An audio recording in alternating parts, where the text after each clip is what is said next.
C'est pas bon, famille, c'est pas famille. Le mot, cela veut dire que c'est grandiose, c'est quand même une grande chose. Donc, et surtout que c'est important. On n'a pas autre chose. La personne qui commence par baratiner, baratiner, le plus souvent n'est pas poli, n'est pas respectueux. Ce que j'ai évité, vous l'avez seulement constaté. Sommes ici chez moi, c'est la collection de ma famille. C'est depuis longtemps, depuis quand même 1699. C'est la collection de la famille. C'est une parmi les collections familiales de Chinguitti. La collection Al-Ahmed Mahmoud. 700 manuscrits chez nous, 3000 livres jusqu'à présent à Chinguitti. Il y avait plus, bien sûr. Il y avait 30 collections au lieu de 12. Il y avait beaucoup de livres. Mais Chinguitti a connu un exode massif. L'intervalle 1930-1995, il y a eu un exode massif. Beaucoup de gens ont quitté Chinguitti, liés à la sécheresse, manque de pluie, ils sont partis ailleurs. Et parfois partir avec les livres. C'est dommage. Oui. Beaucoup de compétences à Chinguitti, astronomie, astrologie, médecine et autres, y compris la religion. La religion est la plus dominante d'ailleurs. Le spirituel, c'est dominant parce que Chinguitti, c'est une ville sainte. C'est d'ailleurs la 7e ville pour l'islam, surtout sunnite, entre autres, la Mecque, Médina, Jérusalem, le Caire. C'est les 4 premières incontestées, bien sûr. Le 5e rang, le 6e rang toujours, d'après ma version, c'est disputé entre autres, Marrakech, Fès, Kérouan, Harar, Anich et d'autres. Bien sûr, 7e, pas de polémique, c'est Chinguitti. Chinguitti, la ville symbole, jusqu'à le 25 septembre 1899, tout le pays s'appelle le pays de Chinguitti. C'est seulement cette année que nous avons commencé à prononcer ce nouveau nom étrange, Mauritanie. Qui l'a fait? C'est M. Corporelli d'Ucine Corse. Il est beaucoup inspiré pour faire cette chose. Tout d'abord, chez lui, c'est inspirant. Tous les Corses avaient comme emblème la tête d'un mort. À travers le pays, nous avons une chaîne de montagnes très ancienne qui remonte même au Précambrien, appelée les Mauritanides. C'est pas moins inspirant. À côté, juste à côté, le territoire romain qui est très connu, Mauritanie au lieu de Mauritanie, Tingitane ou César en Algérie. La 4e inspiration, c'est moins crédible. Ça se dit quand même jusqu'à présent. On pense que la couleur des Mauritaniens l'a inspiré. Une couleur distinguante, pas semblable aux couleurs des Andalousiens en Europe. Nous sommes donc, d'après les Français, des Mortanais. Je reconnais que c'est un peu trébuchant. La ville de Chinguitti, un passage obligatoire pour tous les caravanes. 2 caravanes au moins. Commerçants qu'ils sont, maliens, sénégalais, marocains, algériens, les 4 pays frontaliers se rencontraient jadis là où nous sommes, Ouadane et Chinguitti, en ce département jadis. Du troc à faire, l'échange, les dates, la gomme arabique, les sels, c'est l'exportation du pays de Chinguitti. Tout ce qu'on mangeait venait pratiquement du Soudan, Mali et Sénégal. Le reste venait de porter sur l'Occident, Maroc et Algérie. Et on faisait ce troc habituel. Il n'y avait pas d'argent, ce n'était pas nécessaire. Un seul mois sont passés ici à Chinguitti, 32 000 chameaux, pas un seul mois, une seule journée. Le voyage, ça dure 1 mois pour chaque pays. Donc, beaucoup de sel, 32 000 chameaux transportant du sel pour le Mali. La ville de Chinguitti recevait en plus une autre caravane, celle des pèlerins, qui partait jusqu'à la Mecque. 6 mois aller à la Mecque, 6 mois retour de la Mecque, au lieu de quelques heures avant nous jour J. Donc, ces caravanes qui partaient pour la Mecque passaient beaucoup de temps. Il y avait beaucoup de plaisir, beaucoup de charme. On passait dans beaucoup de pays arabes, musulmans. On enseignait, on s'enseignait. On voyait beaucoup de gens. Et surtout que le charme maintenant a diminué. Il n'y a plus de charme. En quelques vols à d'oiseaux, on vient de la Mecque. C'est très rapide, c'est très quick. Chinguitti peut-être la première agence de voyage pour tout le monde, tant mieux. 3 dates à retenir pour notre ville. Une ville fondée en 3 étapes. L'étape la plus ancienne, la moins connue, se trouve à l'est. Elle s'appelait, paraît-il, Aber, A-B-E-R. 30 km superficie, 12 mosquées. C'est le début de la vie sédentaire, 777. Les Arabes, les musulmans sont venus pour faire de l'eau, des mosquées, des marchés. Ce qu'on ne connaît pas Et avant. il reste encore des vestiges de cette ville?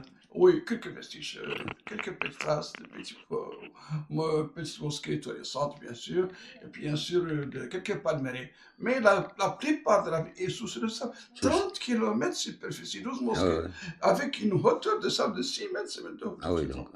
Donc c'est la première ville qui a adhéré pratiquement 5 siècles, d'intervalle 777 000. Mais c'était pas vacant avant. Il y avait des nomades africains, négro berbères, même ibériques. Ils étaient là, mais ils étaient des nomades. Et jadis, on appelait les nomades les fustaillages.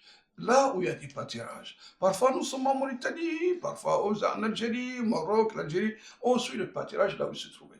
Ce sont les musulmans arabes qui sont venus pour s'aimer la raison d'être sédentaire depuis ce temps-là. 777, c'est fini. 1264, une autre étape là où nous sommes. On se réfugie sur la montagne de Guédit, très connue dans ce bassin d'État au Dédi, la deuxième ville pour une ville qui est là depuis 1264. Mais pas du tout escapé du sable. Le sable est venu grimper la montagne, envahir une partie de la ville. C'est pour cela que les Français, quand ils sont arrivés l'année 1917, ils ont choisi l'autre côté de l'Ouest pour fonder une nouvelle ville. Et c'est dommage, le sable avance toujours. Il y aura une quatrième.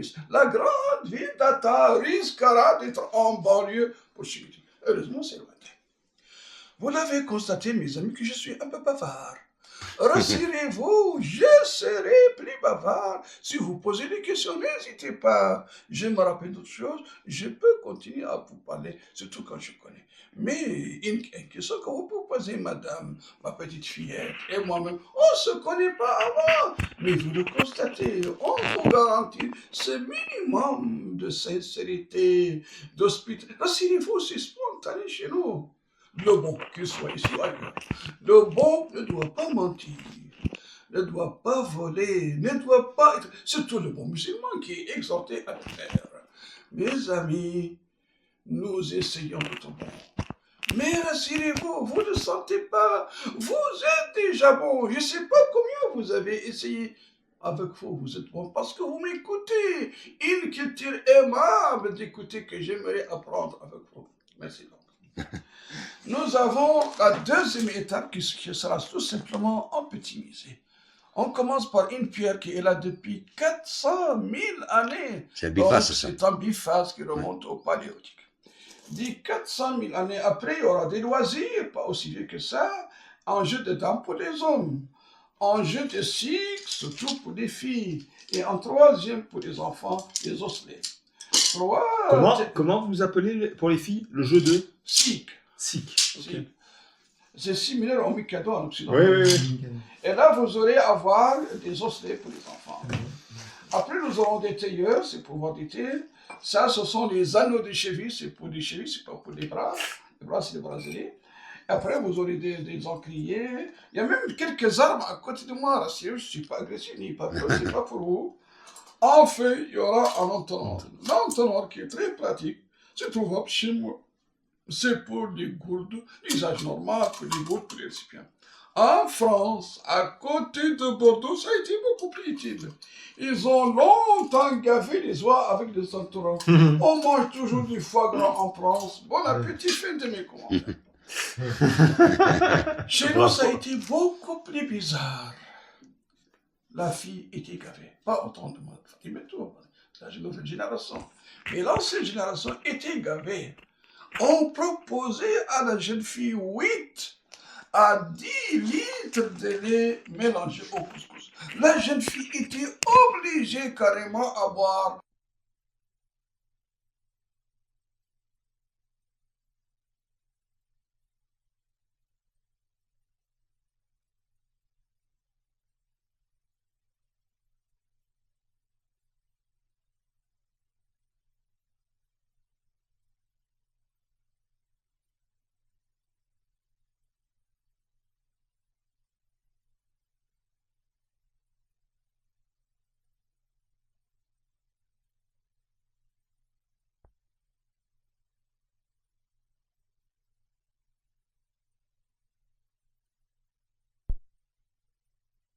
Nos plus belles filles jadis, aux gazelles, aux antilles, toutes les filles dynamiques. C'est une histoire que les Mauritaniens ont appris avec le voisinage négro-africain et berbère surtout. Ça commence à disparaître depuis 5 années. Mais je ne vous conseille pas à poser la question à n'importe quelle demande de la Mauritanie jusqu'au Niger. Qu'est-ce que tu préfères? Pas une fille chétive. Les filles chétives ne sont pas appréciées. On pense même qu'ils sont malades. Mes amis, pourquoi ils l'ont fait? La première raison, ils pensaient jadis qu'une fille obèse et ses parents apparemment sont devenus riches. Ils ont de quoi vivre. La deuxième chose, cette même fille est devenue d'après eux plus belle, plus charmante, surtout plus séduisante. La troisième chose, c'est la noblesse et le prestige. C'est une fille de grande valeur, de grande famille, ignoble. La quatrième chose, c'est une fille facile à garder. Les femmes, les filles étaient menacées par les voleurs. On nous a volé assez de filles à dos de chameaux. Désormais, ce n'est plus possible. Il n'y avait aucun chameau qui peut voler rapidement un tel gabarit. La femme reste dans son foyer. Mais c'est pas seulement chez nous. Même en Europe, c'était pareil. Surtout jusqu'à la fin du 18e, 19e siècle. C'était encore un critère de beauté. J'ai vu quelques peintures dans les églises. La fameuse peinture Joconde, qui est bien en chair. Oui, l'armée japonaise du sumo. Aujourd'hui même, dans beaucoup de fast-food du monde, beaucoup de restaurants, on peut trouver quelques junk food, hamburgers, McDonald's. C'est du gavage, mais du gavage volontaire. On n'a pas besoin de torturer ailleurs, c'est dommage. Après, vous aurez à voir comment se transmet un savoir. Dès l'âge 5 années, 5 mois, 5 jours, garçons et filles sont obligés à fréquenter l'école coranique. Munis de telles choses, une tablette, peut-être l'ancien iPad, un écrit en pierre et une plume. Chaque jour, l'élève écrivait un peu de Coran sur sa tablette, révisait, récitait par cœur. Après, ça se lave, ça tombe à l'eau. Quand on lavait le Coran, on pouvait boire le Coran si on veut. Nous ne sommes pas obligés. Mais qu'est-ce qu'on pouvait? Rien de toxique. Du charbon, en absorbateur de gaz, de la gomme arabique en astringent et les 3 composants naturels. Mes amis, je vous propose enfin de voir quelques mes ouvrages. Je vous réponds tout d'abord que vous êtes beaucoup privilégiés. C'est souvent réservé aux religieux, aux chercheurs. Mais vous venez de très lointain pour voir quelques-uns. Je serai moins décevant en montrant quelques-uns. Je l'ai déjà dit, en Mauritanie, ici à Chingiti, il y aura jusqu'à présent au moins 3000 manuscrits répartis dans les 12 collections qui restent. Mais il faut conserver ça. Ce n'est pas à nous de le faire, on cherche des partenaires. Jusqu'à présent, nous avons quelques promesses d'ailleurs. UNESCO, Fondation Rond-Poulenc, FNAC, les techniciens, même Arabie Saoudite, Émirats qui devaient être bien impliqués, nous ont promis d'intervenir. Que des promesses. Les promesses n'engagent que ceux qui l'entendent, c'est dommage. On reçoit quand même quelques promesses et on part nous-mêmes avec nos moyens de bord. Voici les plus anciens Corans en Afrique de l'Ouest, le scanner du plus vieux Coran qui remonte à l'année 1000 ère chrétienne, écrit sur la peau de gazelle. Voici un deuxième d'origine persan avec quelques paillettes d'or, 18e siècle. La même date pour notre fameuse miniature de chez nous, 18e. Donc, 2 livres remontant au 18e, un troisième remontant au 10e. Heureusement pour vous, malheureusement pour moi, je n'ai pas tout scanné. Je peux toujours proposer de voir des originaux. Vous pouvez prendre des photos, mais sans flash. Le flash n'est pas permis. Oui, c'est un livre de prière qui remonte au 18e. Ça ne vous dit pas grand-chose. Émission Échappée belle, ils étaient passés chez moi. Ils ont choisi ce vieillard homme qui est moi et qui remonte au 13e siècle. C'est un livre qui remonte au 13e siècle. Toujours en France, voici un bled. Le bled, c'est le livre de grammaire en France. Nous avons notre bled propre à nous qui remonte au 15e. Oui, 2e siècle, celui-là. 13e, 15e, 18e. Là, vous avez un traité scientifique qui remonte au 18e, c'est l'astronomie et l'astrologie. Musulmans arabes que nous sommes, on le connaît depuis longtemps que la Terre est ronde, même avant Copernic, même avant Galilée, bien sûr. Mes amis, je vous propose enfin un peu de poésie arabe. On appelle la Mauritanie pays des millions de poètes et de poétesses. Quelqu'un qui passe en Mauritanie, il faut qu'il voit un peu de poésie, sinon il n'est pas arrivé chez nous. Donc, je vous propose de voir et tout d'abord C'est bon. vous expliquer pourquoi assez de couleurs. Parce que tout simplement, assez de poètes. Quand on changeait de couleur, on changeait immédiatement de poète. C'est une joute poétique, un dialogue. Peut-être l'ancien chat Messenger WhatsApp de l'époque, pourquoi pas.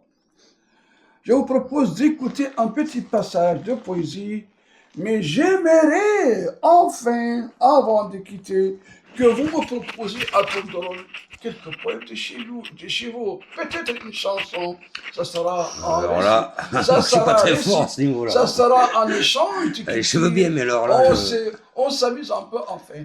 Vous essayez, même un tout petit passage, même l'hymne national, comme vous voulez. Moi, je commence déjà. Voilà, قد ذكرتك J'en ai dans la merde. والرماح نواهل مني وبيض الهند. C'est pas tout compris, c'est dommage. C'est un poème d'épopée, de fantaisie, mais surtout d'amour. Le poète dit à sa belle-aimée, même en pleine guerre, chérie, même en pleine nuit, obscurité, très proche à la mort, tout proche au destin.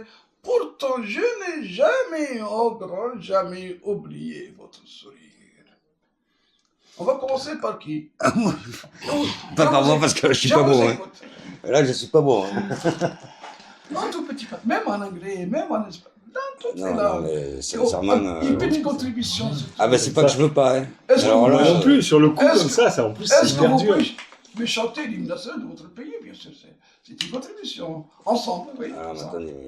Ça peut voir. Il y a rien qui me sort, moi, en plus. Il n'y a plus de cours. Là. Rien qui vient. Ah, sincèrement, Qu'est-ce qu'on désolé. peut. Fouillez, Béchine. Petit poète. Même un tout petit passage, petit. Même un proverbe, même une petite citation.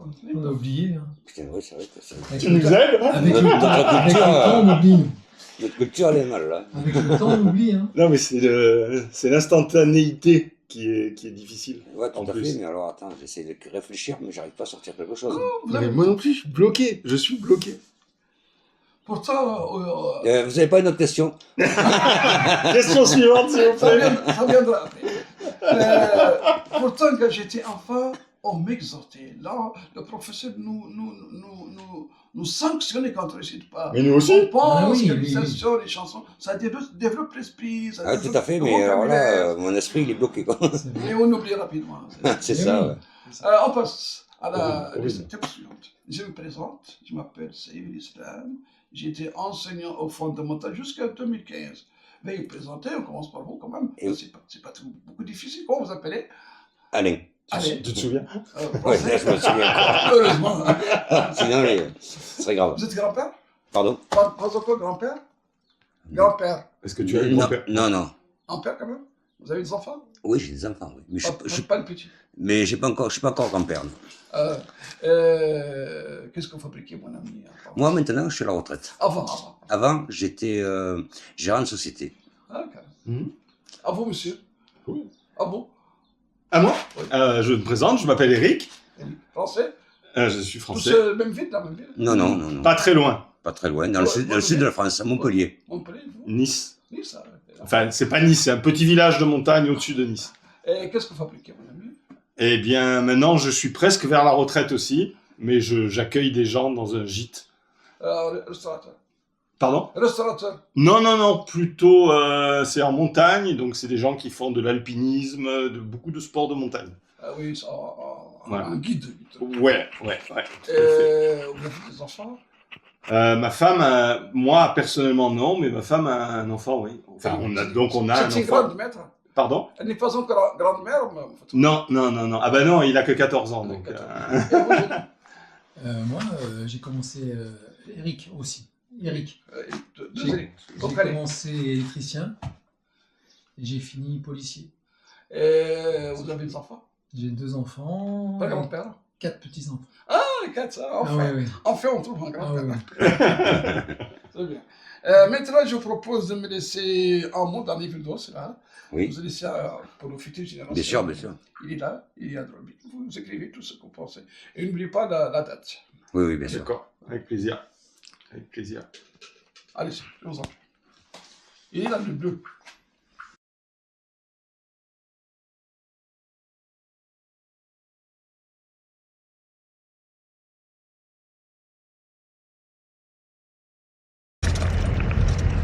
commencé la traversée de Chenguetti après avoir visité cette fameuse bibliothèque. Enfin, une des bibliothèques, parce qu'il y en a quand même 13 sur Chenguetti. Mais bon, le personnage qui tient cette bibliothèque, on va dire de famille, hein, est très, très cultivé parce qu'il connaît beaucoup de choses concernant les origines des livres, des coutumes, ne serait-ce que même de la naissance de